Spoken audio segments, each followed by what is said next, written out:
Y pues bueno, regresando a la Alameda 67, eh, el dato que nosotros manejamos es que el PRD México es el segundo partido que más gobierna personas en América Latina, 25 millones. Es un partido de izquierda, digamos, después del Partido de los Trabajadores de Lula en Brasil. Eh, Vaya, la noticia de la renuncia del ingeniero Cuauhtémoc Cárdenas quizás es la estocada de muerte de ese partido para quedarse como simple y llanamente como una franquicia.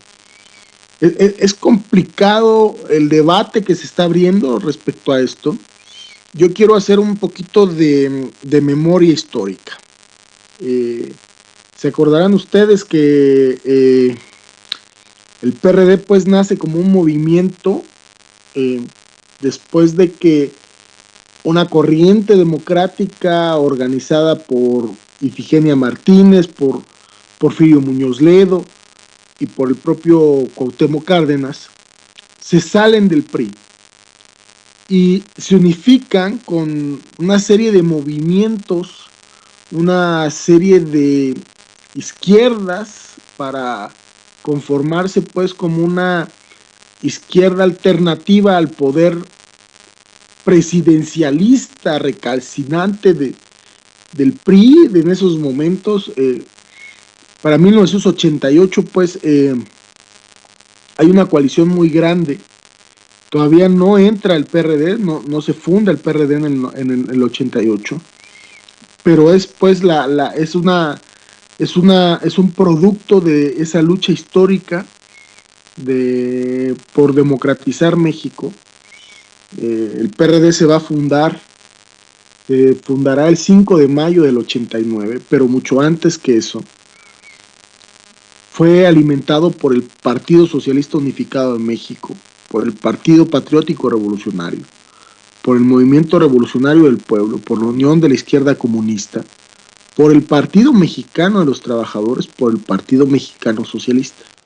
Vaya, eh, por el Partido Socialista de los Trabajadores, que de ahí, de hecho, era el ingeniero Eberto Castillo. Hoy renuncia en otras condiciones. El PRD de izquierda es el PRD, digamos, de Abarca, es el PRD de Aguirre, es el PRD de Sabines, eh, era el mismo PRD era el mismo PRD de Cárdenas, de Muñoz Ledo. Vaya, ahora los chuchos, con un control corporativista, han generado una división muy profunda. Yo no me atrevería en estos momentos a decir que ese partido tenga las posibilidades de sortear la crisis que vive. Es un partido que ha llegado, creo, quizás a su fin. Su líder histórico acaba de renunciar, que creo no es cosa menor. Tú, Carlos, ¿tú cómo ves esta renuncia? Que vaya, se tarda, ¿no? Se tarda el ingeniero en presentarla, pero al final lo hace, con todas las congruencias políticas que el ingeniero, digamos, las diferencias que puedas tener con el ingeniero, pero hay una cosa que tiene, una vez que piensa las cosas, actúa en consecuencia. Pero vino tarde. ¿De qué manera, digamos, tienes la lectura de esta renuncia? Bueno, pues mira, como se ha dicho en muchos lados, fue algo anunciado, fue algo que ya venía, ya venía, pues se venía viendo, ¿no? Pidió hace días la renuncia de Navarrete. Lógicamente Navarrete pues no iba a soltar el huesote, puesto que los chuchos quieren seguir manteniendo el control.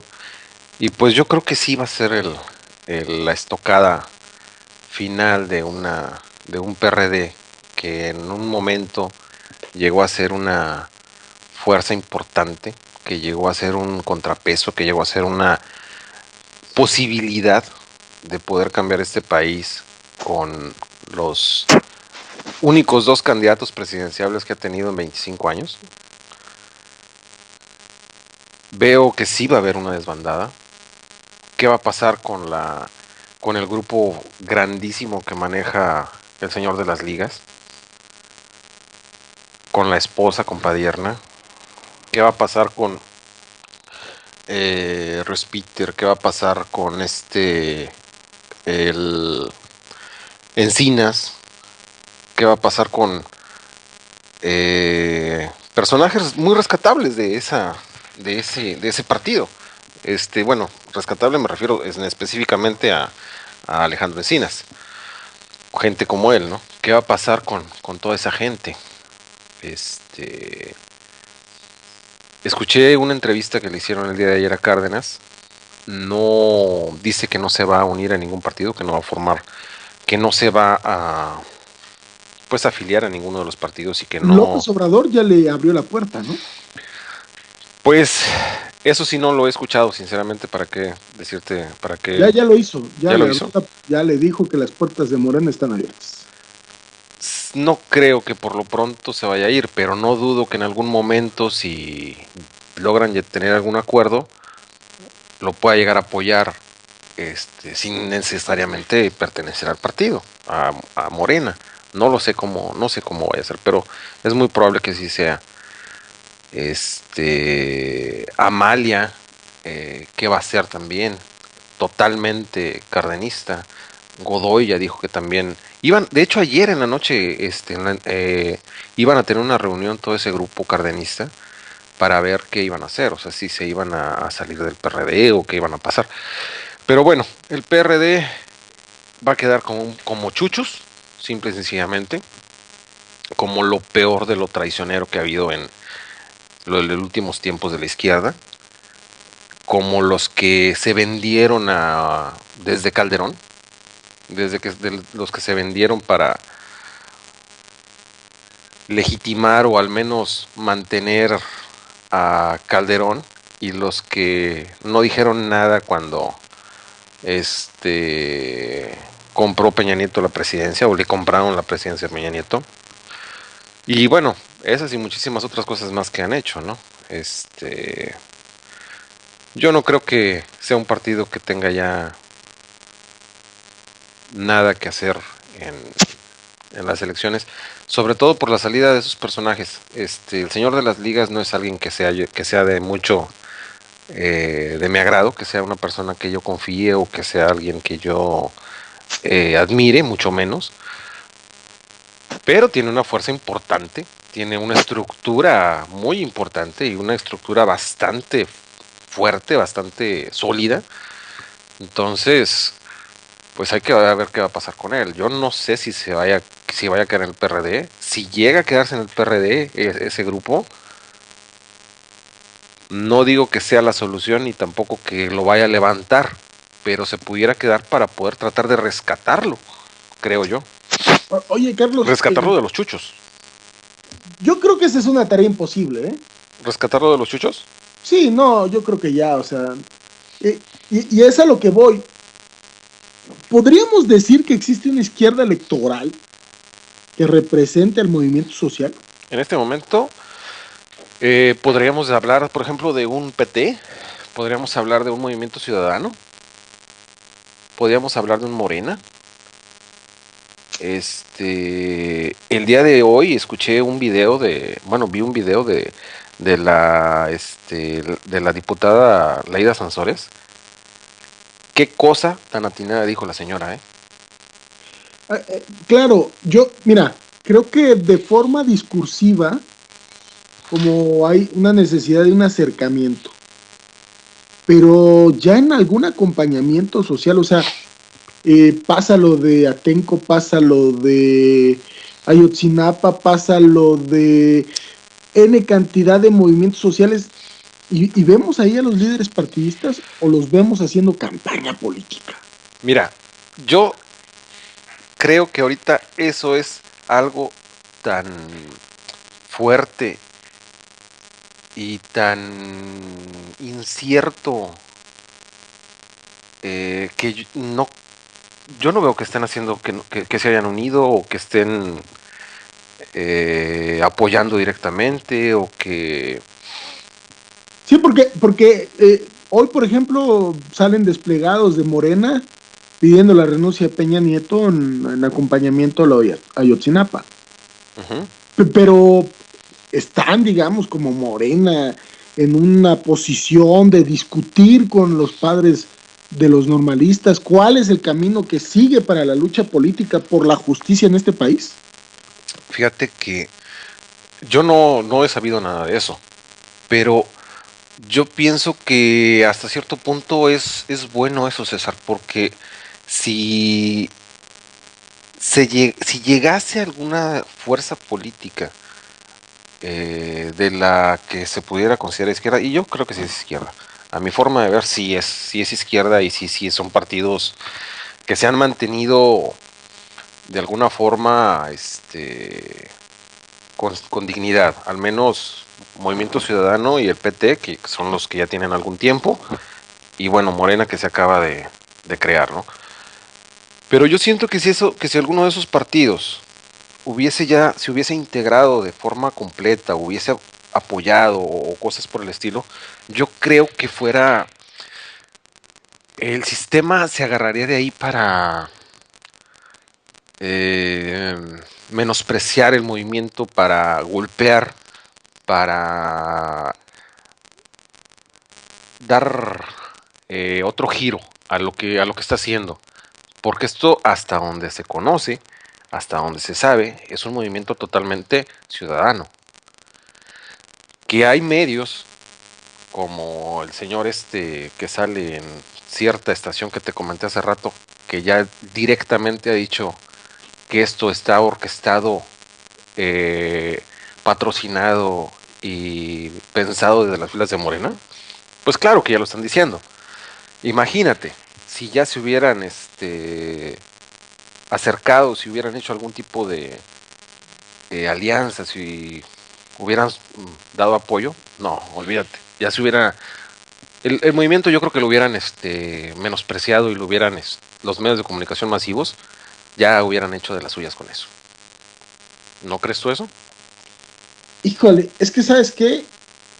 Yo no le veo problema alguno en que alguna fuerza política debería estar discutiendo con los movimientos sociales. Me preocupa algo, me preocupa algo. Me preocupa, por ejemplo, que las mismas prácticas clientelares que llevaron a un control, a un descontrol, a permitir demasiada flexibilidad. Yo no podría decir que, bueno, vaya, todos los militantes en el PRD sabían de la infiltración del narcotráfico, pero está claro que los controles para poder detener eso no estaban claros, no estaban precisados. Abarca, llega, se vuelve presidente municipal y nadie dice nada respecto de los recursos del crimen organizado que este personaje utilizaba. Bueno, esa es una, César, de lo que Ajá. ya se conoce de este alcalde, de esta persona que han satanizado. Yo no le quito ninguna responsabilidad, ni digo que él no fue, ni nada. Simplemente lo satanizan y ya es el responsable de todo. Pero bueno, ese no era el comentario principal. A lo que voy. Conocemos este caso. ¿Cuántos casos como él o similares a ese existen que no conocemos? Exacto, y peor aún, y es a lo que voy, eh, el PRD creo que tiene una responsabilidad política por eso, porque no avanzó en la transparencia, en la rendición de cuentas, en una ley mucho más fuerte de lavado de dinero, no avanzó en proponer una ley de sanción de la corrupción, una ley que sancionara los nexos de la clase política con el crimen organizado. Bueno, ¿y por qué no Y avanzó, César? justo porque había un posicionamiento de colisión en muchos de los sectores. Porque Y estaban los chuchos vendiéndose al sistema y vendiendo candidaturas. Y ahí te estaban va, haciendo ahí te trabas va. para toda esa evolución que debió haberse dado. Y ahí te va, o sea, y ese es el problema que se ha discutido. ¿Qué es lo que está pasando, por ejemplo, en un partido como Morena? ¿Cómo se están eligiendo sus candidatos? La base social está digamos, incluida en ese proceso, o nada más se llega y dice va a ser masón y masón va a ser. Y Ha creo que es el sido, gran reto, sí, porque ha si no, sido lo que muy vamos a discutida esa parte. y si no, porque vamos a tener un partido como Morena que va a terminar como está terminando tan patéticamente el PRD. Oye, y otra cosa, bueno, creo que Cárdenas, vaya, también habría que hacer un corte de caja, ¿no? O sea, su participación en la embajada gringa cuando respecto al fraude con López Obrador. Yo no le voy a quitar ningún mérito de todo lo que pudo, lo que sus posiciones políticas abrieron a un México diferente, Hay porque, mucha, porque sí estuvo, pero lo otro también me parece bastante delicado. Y creo que, bueno, en la política no hay santos, ¿verdad? Pero finalmente también las posiciones que uno va tomando en su vida lo van reflejando de cuerpo entero como para eh, generar análisis de la contribución a la historia y de lo que le quedaron a deber a ella, ¿no? Cárdenas es un personaje que en algún momento sí fue un líder moral, sí fue alguien que yo respetaba mucho. Pero bueno, después empezaron a salir por ahí noticias de lo del 88, que no sabemos la realidad, no sabemos si realmente vendió la presidencia.